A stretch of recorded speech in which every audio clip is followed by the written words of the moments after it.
Bonjour et bienvenue dans cette émission. Je suis Rebecca McLaughlin-Eastham et cette semaine nous explorons le monde du business en cette période unique de notre histoire. Nous nous demandons comment les entreprises s'adaptent et si le paysage de l'investissement pourrait être marqué à jamais. Quand nous serons sortis de tout cela, nous serons dans un monde totalement différent en termes d'économie et de marché financier. Un peu plus tard dans cette édition, nous verrons pourquoi les investisseurs avisés pourraient se tourner vers la bourse du Koweït si elle entre bien dans la catégorie marché émergent cette année.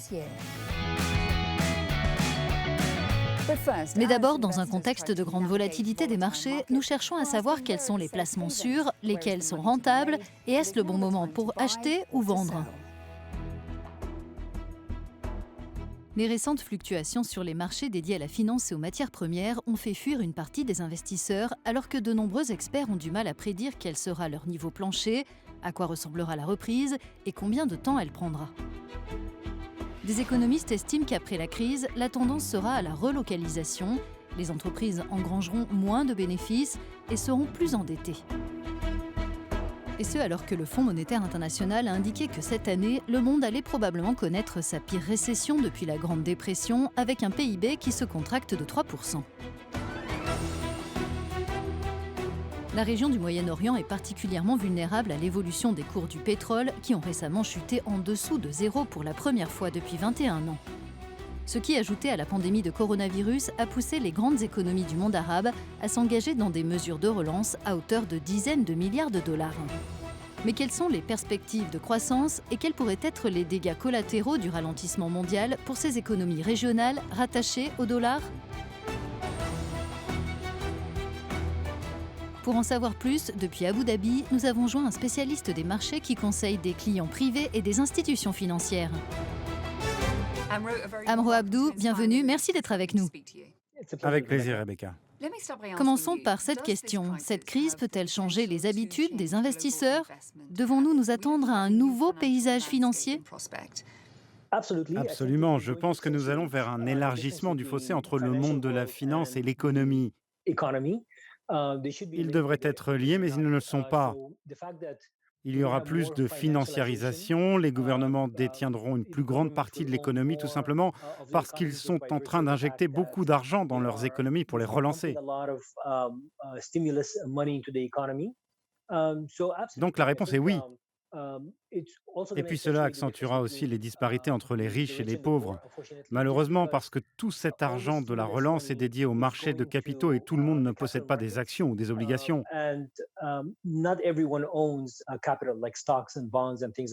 Donc quand nous serons sortis de tout cela, nous serons dans un monde totalement différent en termes d'économie et de marché financier. Permettez-moi de vous poser une question directe. En tant que petit investisseur, que feriez-vous en ce moment ?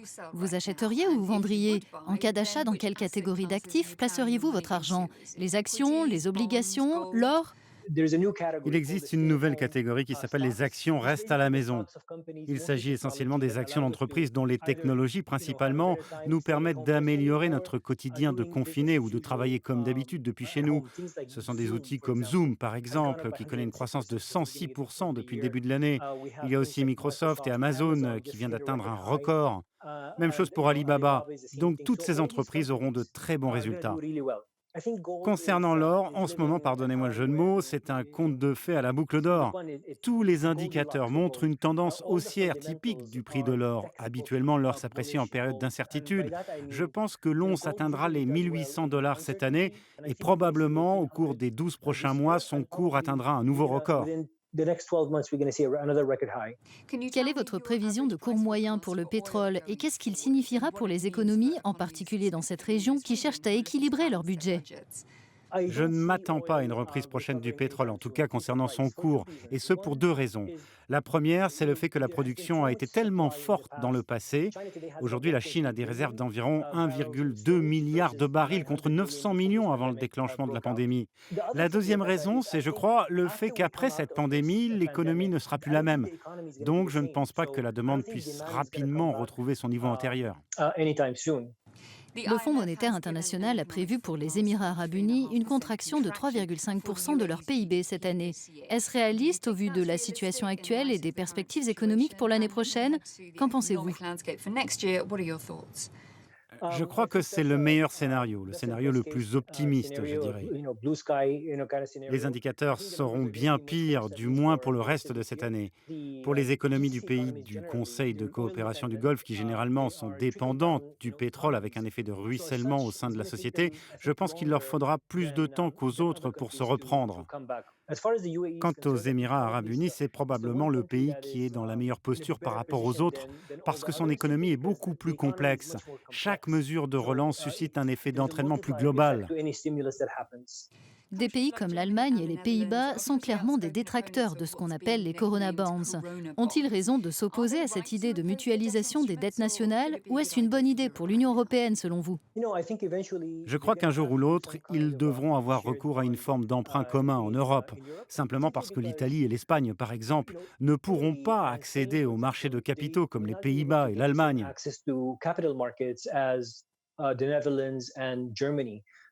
L'Allemagne peut aujourd'hui faire appel au marché à un taux d'intérêt négatif ou avec un rendement négatif. Par comparaison, l'Italie est à près de 2%, soit à 200 points de base de plus que l'Allemagne. Donc le danger, c'est que l'on se retrouve à nouveau avec une situation à la grecque, mais cette fois avec l'Italie dont l'économie et la dette sont beaucoup, beaucoup plus importantes. Et le problème qui se posera alors, c'est, je le crains, que les mouvements nationalistes en Italie gagneront en importance. Et nous avons vu ce qui s'est passé avec le Brexit. Donc les Européens devront se résoudre à adopter un plan avec une responsabilité partagée, comme avec ses obligations. Qu'elles s'appellent Corona Bonds ou non, je crois que c'est une bonne opportunité de se doter de cet outil. Faire redémarrer les économies européennes représente évidemment une tâche considérable. Les gouvernements font face à des mesures de relance qui leur coûtent de plus en plus cher, le chômage augmente, des entreprises font faillite. C'est une question délicate, mais selon vous, à quelle échéance les choses peuvent-elles rentrer dans l'ordre au plan économique? Il est probable que le quatrième trimestre de cette année soit l'échéance la plus réaliste, parce qu'encore une fois, on ne sait pas quand tout cela sera terminé. Le quatrième trimestre ou le premier de l'année 2021, ce sera probablement le moment où tous les moteurs de l'économie se seront remis à tourner en quelque sorte. Je doute qu'avant cela, il y ait une véritable croissance économique en Europe parce que vous savez, nous avons tellement de choses à régler. Eh bien, l'avenir nous le dira. Amro Abdou, merci beaucoup. Quand un marché frontalier de la région se hisse dans la catégorie de marché émergent, c'est un événement. Et la bourse du Koweït en prenait le chemin avant que la pandémie du Covid-19 ne se déclenche. Salim et Saïd examinent ce que ce surclassement pourrait signifier pour les petits investisseurs et à quelle échéance il pourrait intervenir. L'épidémie de coronavirus qui touche quasiment toute la planète a des répercussions sur les marchés boursiers à travers le monde, en particulier sur la bourse du Koweït, l'une des plus anciennes du Moyen-Orient. La valeur de son indice a été impactée et il lui a fallu aussi encaisser l'annonce de Morgan Stanley Capital International en avril de reporter son passage de la catégorie de marché frontalier à celle de marché émergent en raison de questions opérationnelles liées à la pandémie. La date de ce changement de statut est pour l'instant inconnue. Il pourrait intervenir vers le mois de novembre selon la société américaine.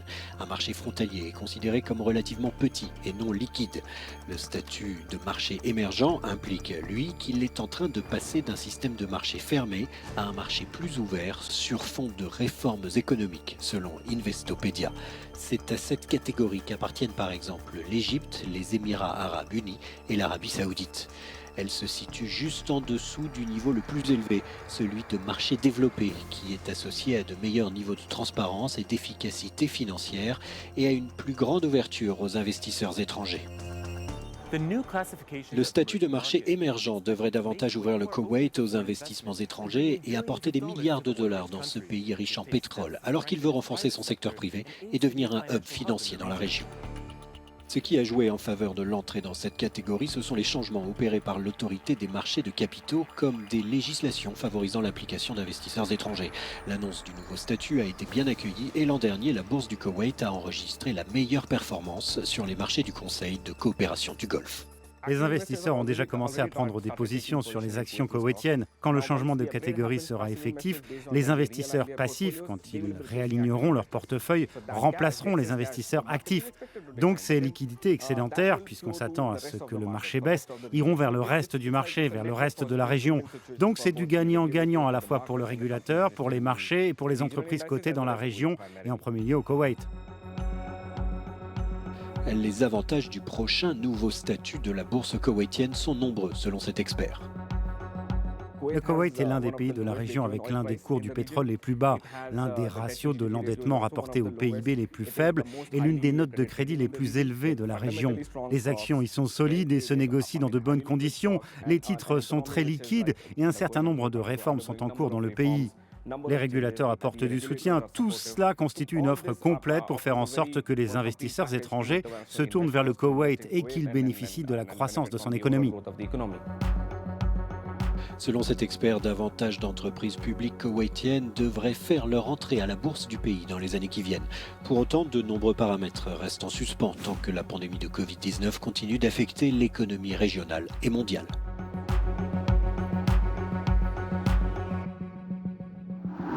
C'est la fin de cette émission hebdomadaire. Merci de votre attention. Nous espérons que son contenu vous a intéressé. Retrouvez toutes nos éditions sur notre site euronews.com. Avant de terminer par des publications inspirantes, je dirais simplement restez chez vous et prenez soin de vous. À bientôt.